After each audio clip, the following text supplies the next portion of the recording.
Ok, estamos de volta com Boa Noite Rio Branco, na sua TV Rio Branco, canal 8, SBT. Mais uma vez, obrigado pela sua audiência. Aliás, desde já, muitíssimo obrigado pela sua audiência. Nós temos aqui o apoio do Grupo Araújo, Araújo Mix e o Araújo Supermercados. Aproveite, ainda dá tempo você fazer economia comprando em qualquer uma das lojas dos supermercados Araújo, ok? Isso mesmo. E nós temos também um novo parceiro, trata-se da Papelaria Modelo. Chegou para ficar, né? Isso mesmo. Na praça ali do Camelódromo, né? No centro da cidade, no calçadão da Benjamin Constant, né? Na esquina. A última loja do lado esquerdo, descendo ali após a Oca. 2102-1705 é o telefone. Lá você vai encontrar os produtos de qualidade com preço bem abaixo da concorrência. É uma loja popular, mas trabalha com marcas famosas, consagradas, como Faber-Castell, a Bic, a Pilot, Tilibra, Stabilo, enfim. Tudo para você com desconto especial. Você pode pagar no cartão, se optar por comprar à vista vai ter um desconto maior ainda. Aproveite e faça as suas compras, né? A volta às aulas mais econômica tem que ser lá na Papelaria Modelo, ok? Muito bem. Boa noite, meu amigo Oriel, que é o comandante, o proprietário da empresa. Muito bem, eu tenho o prazer de conversar agora, o assunto agora é saúde. Eu tenho o prazer de conversar agora com a Shirley Morales, ela é vice-presidente da Federação Nacional dos Enfermeiros. Ela é de Aracaju, mas o pai é boliviano, por isso este sobrenome Morales, não é isso? Seja bem-vinda, Shirley. Boa noite. Boa noite. Tudo bem? Noite. Tudo certinho. Primeira vez aqui em Rio Branco, né? Exatamente. É um prazer estar conhecendo aí Rio Branco, né? O pessoal de Rio Branco é muito receptivo. Primeira vez aqui? Primeira vez no Acre conhecendo Rio Branco. Dizem que a primeira impressão é que fica. É? Então é uma impressão boa. É isso que eu ia perguntar. Então, a boa impressão. Uma boa impressão. Você chegou quando?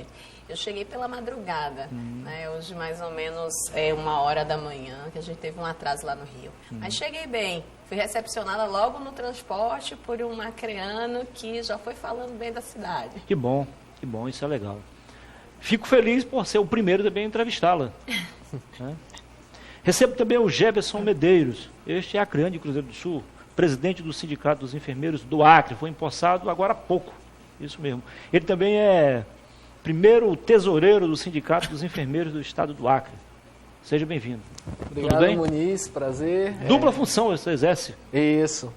Na verdade, corrigindo, é primeiro tesoureiro do Conselho Federal do Conselho Federal estava querendo diminuir, não pode.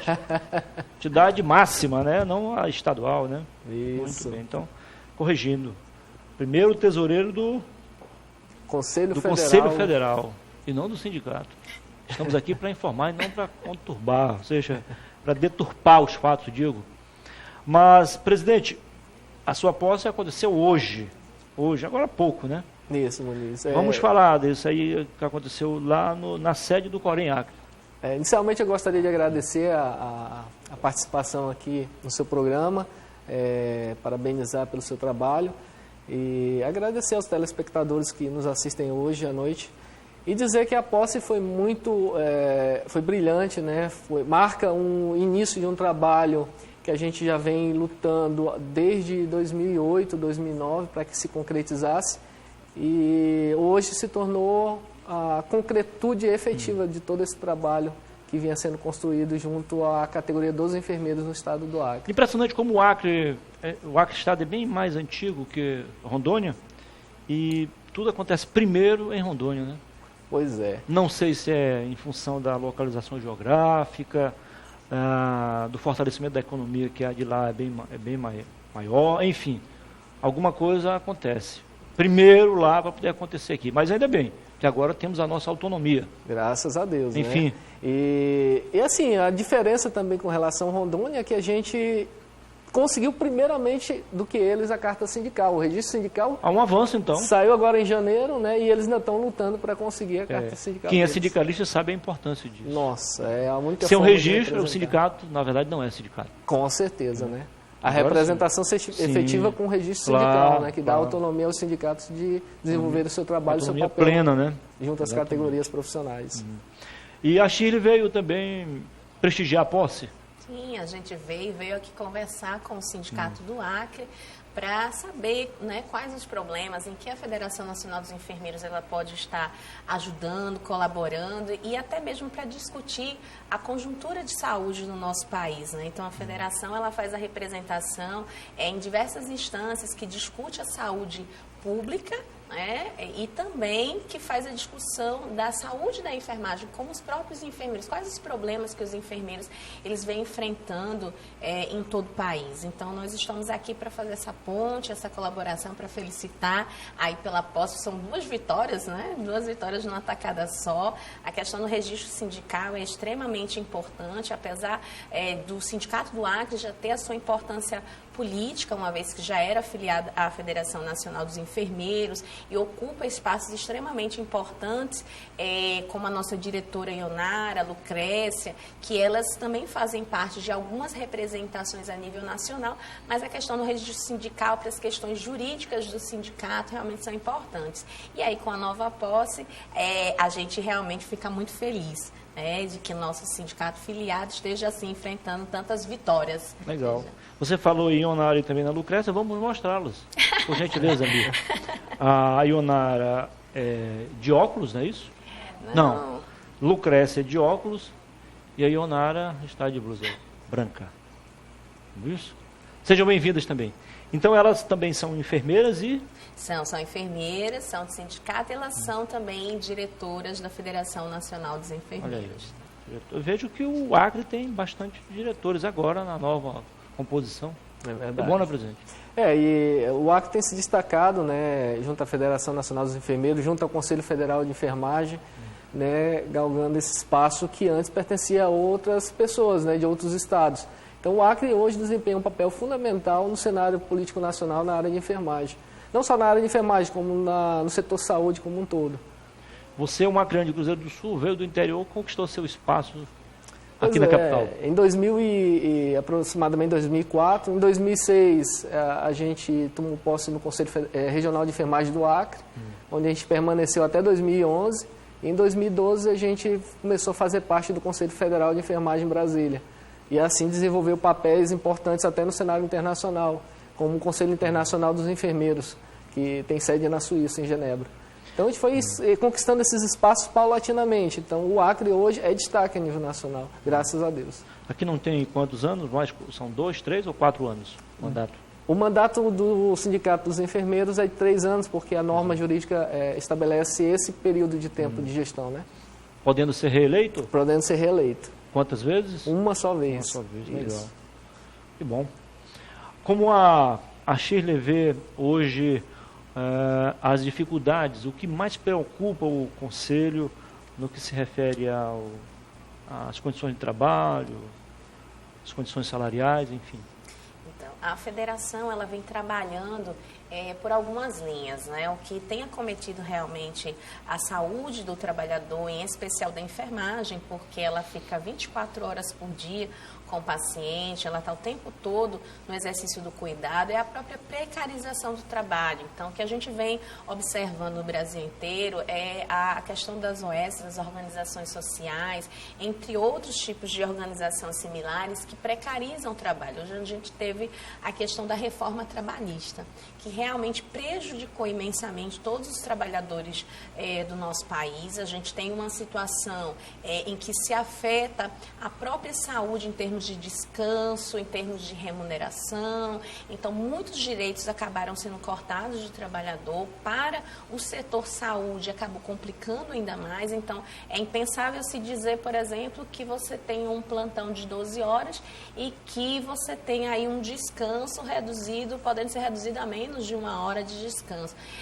Não é só um prejuízo para a saúde do trabalhador, a saúde do enfermeiro, do profissional de enfermagem, mas também é algo que pode afetar inevitavelmente a população, porque ela vai estar sendo assistida por profissionais que estão sob péssimas condições de trabalho e ainda fisicamente vão estar exaustos para o cumprimento do seu papel e da sua atividade. Então, isso é extremamente preocupante. Então, essa questão de OS é algo que a gente vem combatendo muito, essa precarização do trabalho, o assédio moral, Também, uma bandeira de luta de todos os sindicatos é a questão do concurso público, a questão da estabilidade, porque quando você tem alguns tipos de contratação direta, você tem uma fragilidade, submete o trabalhador a assédio.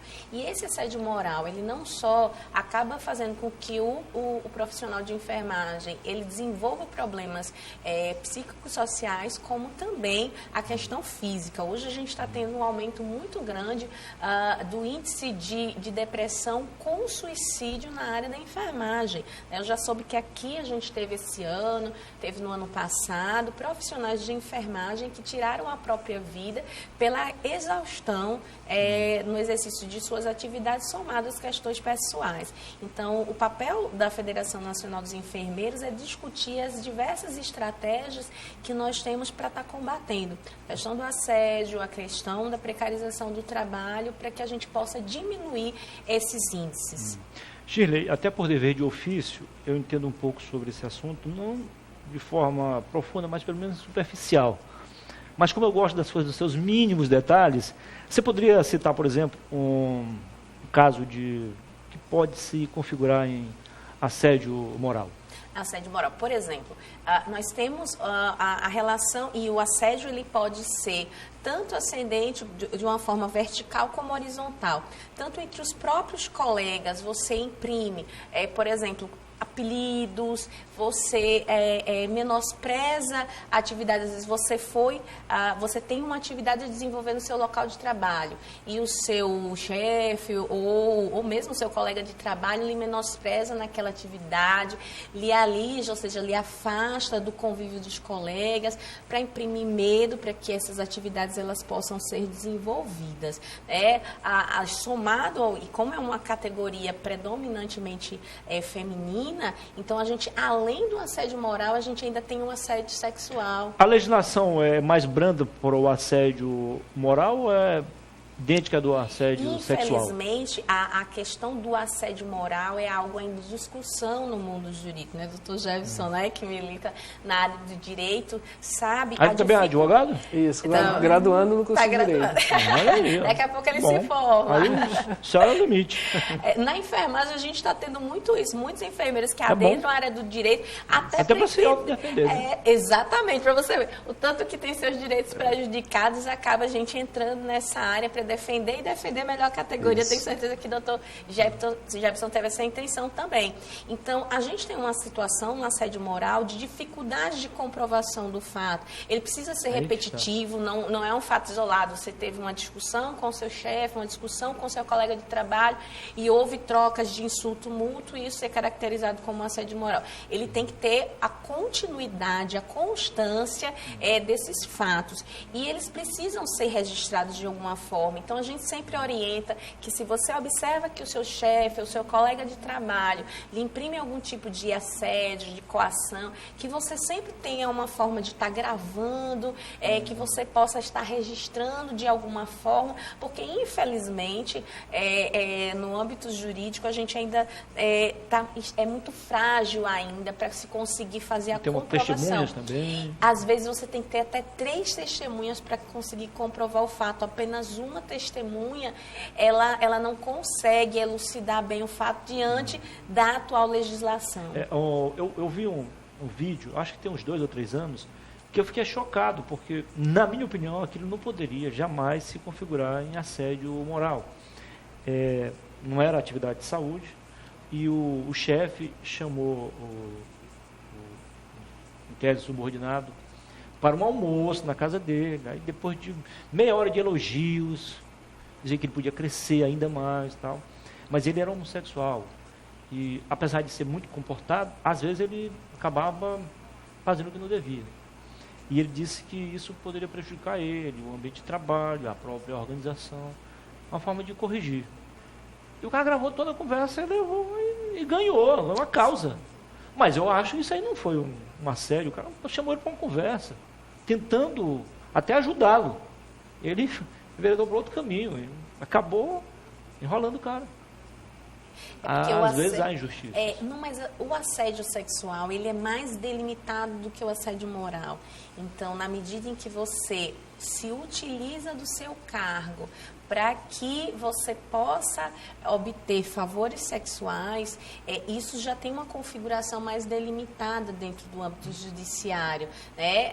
Você não é meramente, olha, eu estou fora do ambiente de trabalho, e aí eu posso conhecer o meu colega e querer desenvolver um relacionamento. Não é isso. Você pode observar no relato que você colocou que ele colocava a questão da troca de favores e que se não houvesse essa questão do favorecimento sexual, poderia haver algum tipo de prejuízo. Isso em si ele já acaba configurando a questão do assédio sexual. O assédio moral é um pouco diferente. É a questão. Não, mas ele não expliquei direito, ele não propôs nada.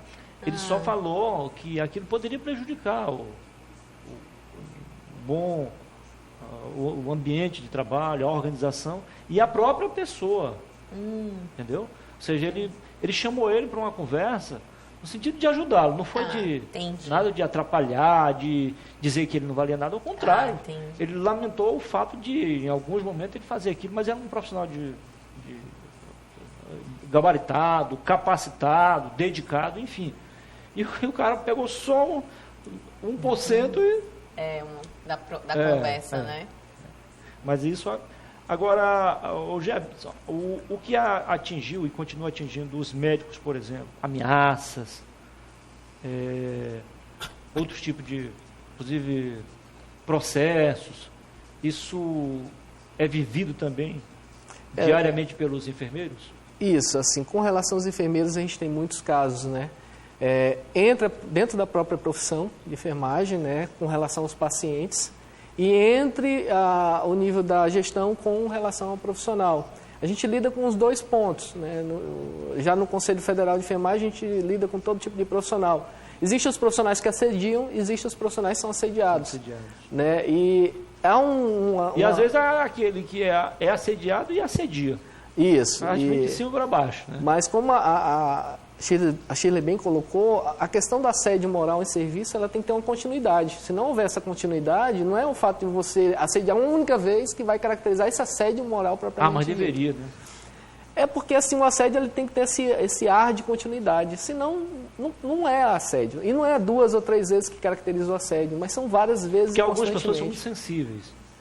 Foi chamada a atenção uma vez, aquilo marca às vezes e prejudica o desempenho da pessoa. O cara fica travado, enfim. É subjetivo, né? Isso. É uma situação subjetiva.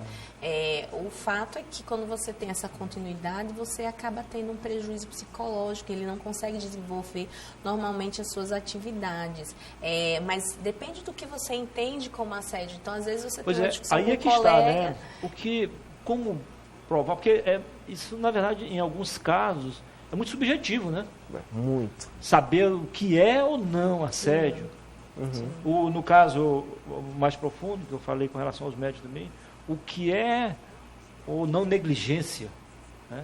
Quer dizer, quando o paciente sai devidamente recuperado, todo mundo bate palma, doutor, tudo bem, o enfermeiro. Quando acontece o caso de morte, aí o médico foi negligente, o enfermeiro foi irresponsável, muito complicado.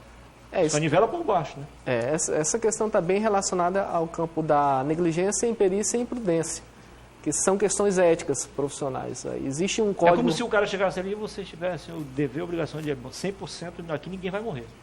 Seria muito bom se fosse assim. É ótimo, né? Não, chegou ali com vida, não. Então, mas aí todo o contexto tem que ser analisado. Não pode simplesmente morreu, não houve um atendimento de qualidade, não houve um atendimento qualificado. Pelo contrário, se não fosse assim, ninguém morria no mundo, né? Então a morte é um fato. Em alguns casos, raríssimos, eu vejo a família elogiar a equipe que atendeu o ente querido que morreu. Dificilmente. Agora, a grande questão está na forma humanizada de tratar o paciente. Não agora, importa se ele vai... Embora tenha sido maltratado, escapou, todo mundo está elogiando. Se ele vai morrer, e aí depende do caso que a gente está cuidando, o fato de você tratar o paciente com humanidade, cuidando do outro como se fosse a si mesmo, traz esse tom de humanização no atendimento e leva aos familiares perceber que você deu aquele tratamento de qualidade para aquele paciente. Claro. Né? Então, e aí a gente tem e vai lutar com relação a essa questão de humanização do atendimento, porque é uma das grandes discussões que vem sendo tratadas hoje no campo da saúde. É preciso, não importa se você tem ou não condições de trabalho, tratar o próximo com respeito, com dignidade, para que ele possa se sentir bem, né? E possa até elogiar o profissional que cuida dele. Muito obrigado, presidente. Muito obrigado pela entrevista. Parabéns pela vitória e sucesso para você agora no exercício do mandato. São 3 anos. 3 anos, a gente agradece e a partir de hoje, praticamente, nós estamos com a representação dos enfermeiros no estado do Acre, que deixa de ser do SPAT, que é o antigo representante dos enfermeiros no estado. O SPAT agora fica só com os auxiliares? Dos auxiliares e técnicos de enfermagem. Legal. Muito obrigado também, Shirley. Foi um prazer, sucesso, viu? Seja bem-vinda a Rio Branco. Obrigada. Nós que agradecemos essa oportunidade e esse espaço para estar falando um pouco do que vivenciam os enfermeiros, falar um pouco de saúde, e é interessante que a população entenda o que vem se passando, e aqui no Acre realmente a gente está disposto a estar colaborando em tudo que precisar. Legal. Ok, e Muniz, a gente trouxe uma lembrancinha do do Conselho Federal de Enfermagem. Ah, tá. Espero que você goste. Vamos lá então, vamos abrir. Abre. O conselho é chique. Pronto. Olha. Uma pequena lembrancinha. Eu tinha perdido a minha, aí ó, como é que eu estava me atando aqui, ó. Aqui mostra tudo. Agora está mais. Deu um upgrade. Agora ficou mais chique. Deu um upgrade na atividade aí. Legal. Chaveirinho. E tem até uma coisa da anotação aqui. Isso, é um porta-cartão. Porta-cartão aqui. Legal. Muito obrigado. A gente que agradece e muito obrigado pelo espaço que foi concedido. E aos enfermeiros do estado do Acre, o nosso sindicato está de portas abertas para receber as novas filiações. Muito bem. Depois do intervalo eu volto com outra entrevista não menos importante para você, em 2 minutos. Até já.